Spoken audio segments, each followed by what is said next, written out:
you feel like just this sense of like desperation and like panic, because it's like, is this like all that you can do? And I don't think I've ever prayed more in my entire life, just like out of just pure desperation of like, just I'll do anything, just like save my baby, you know? This is Family Portraits, a new podcast series by Sanford Health. So what is a family? Google says it's one or more parents and their children living together as a unit. Another definition is all descendants of a common ancestor. Likely my family is different than your family. We celebrate this. It's what makes us unique and develops the chapters of our own stories. In this new series, with each unique story of family, we'll sew these stories together with a common thread. That thread is one of compassionate care and expertise. And while these stories intersect with the caregivers from all across the many rural communities that Sanford Health serves, the stories belong to the wonderful people that trust us with that care each and every day. In this episode, our family portrait begins with the story of Nikki and Polly Gill, and of all places, on the volleyball court. So Nikki and I met at Dakota Wesleyan, and we both played volleyball together, and that's the first time we met. And then, we were just roommates. And so Polly was like a really big volleyball star in high school. And when I was in high school, my team actually played against hers. And her senior year, she's from Pierre, and they were undefeated all season. And she was a senior and I was a junior. And from our high school in Rapid City at Stevens High School, we ended up beating them in the state championship. So that was like the first encounter. And to this day, she does not get to live that down. And so, yeah, we played volleyball in college together. And then, like she said, we were roommates and then became more than roommates and fell in love and got married and had a baby. Polly Gill, she keeps track of their time together. I think we dated about 7 years before we got married. And then now we've been married for, it's going to be 7 years. It's been the best 14 years of my life. Yeah, yep. Good answer. When you're together, at some point, the conversation is likely to come up. You know, kids. For Nikki, the answer was easy. I've always known that I wanted to have kids. For Polly Gill, not so much. At first. I actually didn't want to have kids. So when I met Nikki, that's just something we talked about. I just knew she was going to be amazing, and that's like all I wanted at the end of the day is a family with her. So that's kind of when I changed my mind, and that's what I wanted. Starting a family is filled with so many challenges. But for Polly and Nikki, agreeing on having kids was only the beginning. I was with boys my whole life before I had fallen in love with Polly, and so I had imagined having babies in the traditional sense. And so when Polly and I fell in love, we had to look at how we wanted our family to work. And initially, like, I remember having a conversation with Polly at one point saying, like, I don't know how we would, like, that was like a deal breaker. It was almost a deal. We almost didn't make it because of that, right? Babies, I want to have a family. I don't know that this is going to work. So yeah, I hope that people can listen to this, or there's at least somebody out there who can listen to this and think, oh gosh, like that's awesome that I can marry who I want to marry or love who I want to love and have a family. Like you can have all of that. And then going into Sanford too, not once did they look at us like we were a same-sex couple. They looked at us like every other couple and didn't even bat an eye at us being same-sex. And just good things about they just acted like we were just heterosexual couple, and they just made us feel loved and like it wasn't anything different, and we really appreciated that. Nikki, on how they started on that journey to having a baby. We wanted both of us to be involved with having our child. So what we actually did with Theo was we had Polly get her eggs ready. So we kind of like split the IVF process together. So Polly had her eggs retrieved for the IVF process. And then those eggs were created, like the embryos were created with her eggs and the sperm donor, and then those were put into me. So like Theo would not have been able to exist without either of us put together, which is like what we were really hoping for in a perfect world. The Gills found it took a good deal of patience. I also have PCOS, so I have polycystic ovary syndrome. And more patience. He's always been the last chance of everything during this whole pregnancy, and the last chance we were going to quit, that's when we tried something different. It took about 3 to 4 years for the whole process. Things started turning the corner when the Gills visited with the team at Sanford Fertility and Reproductive Medicine Clinic. We started at Sanford Health because I believe that they're the only fertility clinic in the whole state of South Dakota. So we're very, very blessed that they're nearby, and we couldn't ask for the better doctors. I think we started off with Dr. Hansen. From the very start, we just worked as a team, and they said, we're going to get you guys through this, and we're going to do everything we can to get you guys pregnant. And they give us a lot of hope, and they pushed through until we got there.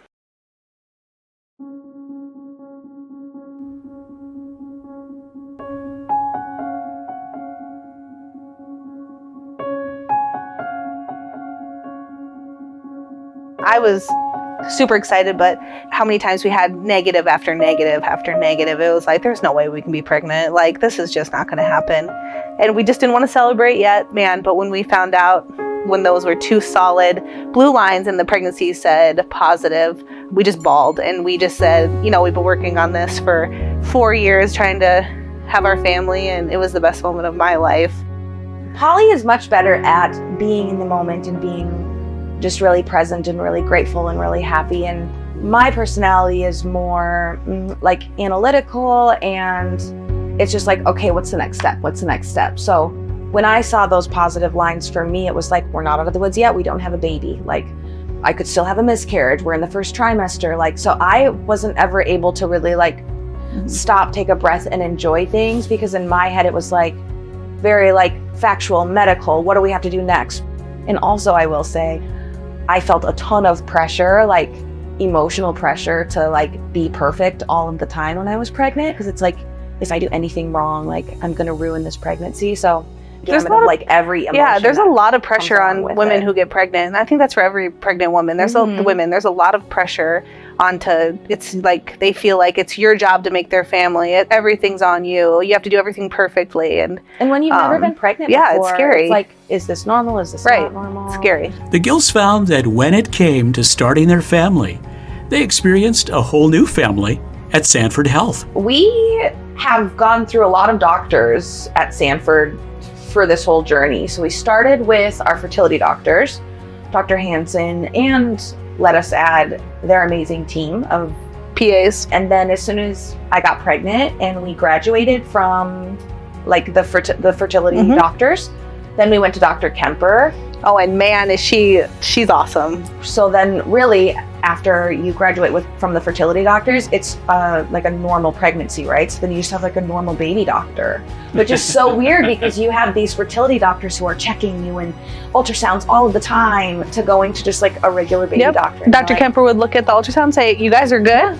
Because it was IVF, that's what labeled us as a high risk pregnancy. But yeah, we just had like a normal experience from that at that point. And then at my 20-week scan, we found that my cervix was shortening and funneling, which is a sign of labor. This really wasn't part of the plan, right? Nikki's doctor knew what to do. So they had to put in a cervical stitch to like stitch up my cervix to stop it from opening, in hopes that that could keep the baby in long enough to get to viability. So I remember at that 20-week appointment, they were like, you could have a baby within the next couple of weeks. And we were like, that can't happen. Right. So we had Dr. Rodel do my cervical stitch, and she is just amazing. She's amazing too. Yeah. While Polly and Nikki hoped that this would help keep the baby in Nikki for a while longer, things didn't quite work out that way. At 24 weeks and 5 days, things changed. You'd think you would be able to like get through it after telling the story so many times. Okay, so the night before the emergency C-section happened, I had felt pressure in my vagina, and they came and did like a pelvic exam, and they said everything looks good. Theo was like reading normal on like the fetal monitor. There was like, I had the cervical stitch in, so they said if you were dilating at all, there would be blood. Like everything looked good. So they had just said like no concerns at this point. So we said, okay.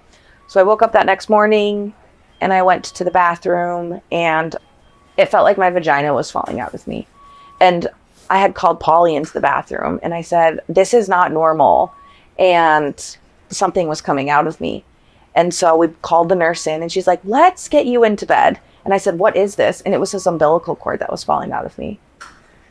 And it was like, they say, so like when you're waiting and you're in bed rest, they talk to you and they say, I hope that you never have to experience an emergency C-section, but if you do, it's like a beautiful symphony. It's like everybody comes in and they all have their roles and it's just like a flawless, beautiful symphony. And there's really no other way to describe it. So they wheeled me out and I had a nurse by my side who I had on day one. And I just grabbed her hand and I said, is he going to live? Is he going to be okay? And she's like, we're going to get him out of there. You have to stay calm right now and like not give yourself anxiety with everything else that's happening. And it was really urgent to get him out of me because with his umbilical cord falling through, that's cutting off oxygen to him. So we go into the emergency room and they put me on the bed and one person's at my head and she's saying, do you give consent to be put out? And I said, yes, just save my baby. And there's a person like down below, and she's just like sticking a catheter in. And the surgeon comes in. They have to time the procedure perfectly because they're putting me under general, like they're knocking me out completely. Normally with a C-section, they can give you like an epidural kind of and like paralytic, yeah, and they needed to just put me out completely. There was no time. And so they're like scrubbing my stomach up and the person by my head is saying, are you ready for her to be put out? And the surgeon's saying, nope, not quite ready yet, not quite ready yet. And then I have somebody holding my hand and they're looking for the heartbeat. And I said, is there a heartbeat? Is he alive? And they couldn't find one. And so they're getting ready to like put this mask on my face. And I said, stop, is there a heartbeat? And they said, yes, we have a heartbeat. I said, okay, put me under.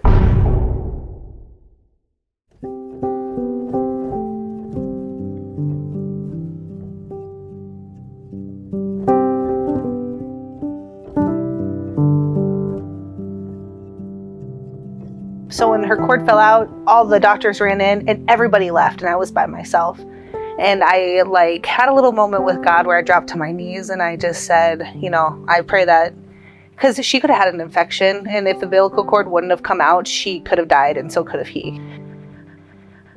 I had a rush of peace over my heart and then from that moment I knew that everything's gonna be okay.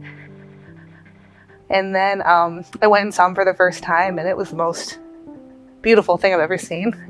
And he was kicking and he was sassy and we actually got to have a delayed cord clamping because he was such a fighter, and ever since then he's been a fighter. Baby Theo is born, 1 pound, 8 ounces, and now begins a new chapter for the Gill family. A 120-day stay at the neonatal intensive care unit at Sanford USD Medical Center in Sioux Falls, and new doctors to care for this growing family. From our fertility doctors to our OBGYN to our maternal fetal medicine doctor, Dr. Rodel, we then had Theo, and then we had a new team of doctors, all of our NICU doctors. They've got like a rotation, and so we had talked about how every week that doctor was exactly what we needed at that time. Mm-hmm. They had different ideas. And they all like bounce ideas off of each other. And every step along the way, it was exactly perfect for what Theo needed. And we can't even get started on the NICU nurses. I mean, they're a family. We still just think about them, and they're just amazing. During this whole journey to starting a family, the Gills encountered things they never expected in each step along the way. 4 months in the NICU took its toll. He was going to have to go to the NICU regardless. We knew that was going to happen. We just didn't know how sick he was going to be when he was in the NICU. His first week, they say that like the baby is going off of the hormones that I had provided for him when he was inside of me. and it's like a honeymoon stage. So the first week, he was great. And then after my hormones like kind of leave his body and it's up to his little body to be like, whoa, what, like I got to do this on my own. That's when reality sets in. The first week was a breeze compared to everything else. And then it got like more complicated. You feel like just this sense of like desperation and like panic, because it's like, is this like all that you can do? And I don't think I've ever prayed more in my entire life, just like out of just pure desperation of like, just I'll do anything, just like save my baby, you know? And they can't promise you that he's going to live, right? Like I kept asking the nurses, I would be like, he's gonna live, right? And they would say like, we've got really good doctors, and they would say like, we've got a really good team, and they would say like, he's just doing what preemie babies do. But nobody could ever tell me like, yes, he's going to live, because you can't promise that to families. And you just so desperately want somebody to just say, he's gonna make it, he's going to be okay. But you can't. So you just have to like hold on to your faith that everything is gonna make it. And just seeing your little guy hooked up to that many things is just the hardest thing to look at. So yeah. Those nurses deserve like all of the good in the world. They are not only medically taking care of your child, but then they're like counselors to you, and they become like your family. Yeah, and like they're like therapists. Yeah, I mean they wear so many hats throughout the day. They're just phenomenal. In the months that have passed for Polly and Nikki, some of the challenges they faced were the things that could have had the power to transform or the power to tear them apart. For the Gill family, Polly, Nikki, and baby Theo, it forged a strength like none other. So the hardest part about it in the NICU was the roller coaster that we had to go through. We made progress, 2 steps forward, and then you'd digress 5 steps back. And so you'd think he was doing good, we'd be okay, we'd be happy, we'd be like, yes, he's got this. And then we'd get bad news and his lungs weren't functioning the way we wanted to. He'd make a little more progress and then he'd fall back. So I think that was the biggest roller coaster of emotions, was really hard to maintain. And I mean, it gets to you. And we had a lot of times where Nikki and I broke down thinking he was going to die, so many times. And it is just an emotional roller coaster that I was not ready for. But at the end of the day, it's made us stronger and a stronger family. And they say the hardest part about being in there is the beginning and then right at the end, because at the end, he looks like a baby. He's doing so good, but like you can't go home yet. And then he's like big enough where he just wants to be held, and he just, like when he's really little, he's just on a machine and he's sedated. When he's big enough, he's crying out, and you want to see him and you want to love him and you want to hold him. You can't take him home, and you're at work, right? Like you can't just be in the NICU 24/7. Where the Gill family has been, they know that others will be too, as a couple that has experienced a journey filled with challenges and opportunities. Some words of encouragement. During our whole NICU stay too, we had our neighbor who went through the exact same thing as us, and we had that person to talk to, and finding people who understand you was helpful for me anyways. Our neighbor was kind of going through the same thing, and talking to that mom really helped. And so I think like finding your community is helpful. Like our NICU neighbor. Our NICU neighbor. Got it. Okay. Yeah. Yes. And then talking to her child right next to us has gone through the same thing Theo has been.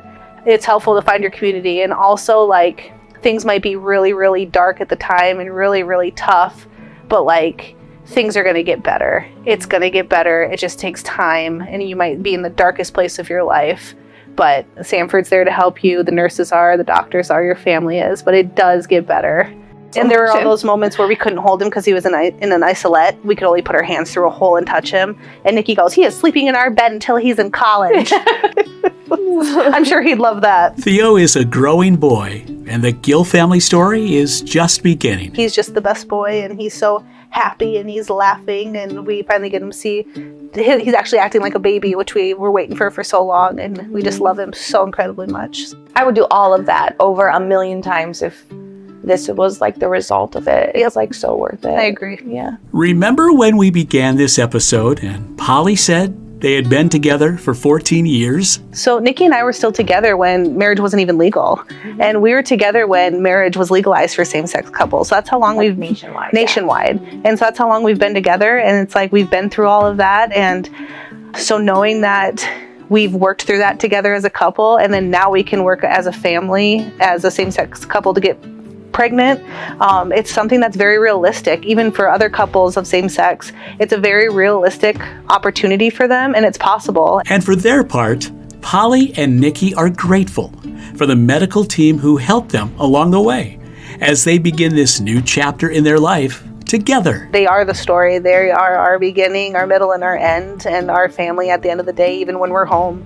So they are our complete story, and they saved his life, and they helped us have a baby in our family. They just didn't do it for their jobs. They truly loved us and loved Theo. Been an awesome journey with Sanford. And our we're family. forever grateful for all of the people who have helped us along the way. And of course, couldn't get through this without God too. So a lot of praying and a lot of good team is what made this happen possible. Well, we couldn't really finish this episode without Nikki and Polly telling us the best part of this whole experience. Theo, that's just it. He is he's just our whole world. So in my happiness. I would say that too, yeah. I mean, just having him and looking into his eyes and just seeing him smiling at you. A close second, though, would be watching Polly be a mom. It's like the most beautiful thing ever, from somebody who didn't even want to have kids to now like seeing her love him is like amazing. And it's like she's just blossomed into this version of perfection that I've never seen before. So watching her be a mom is a very close second. You're making me cry. But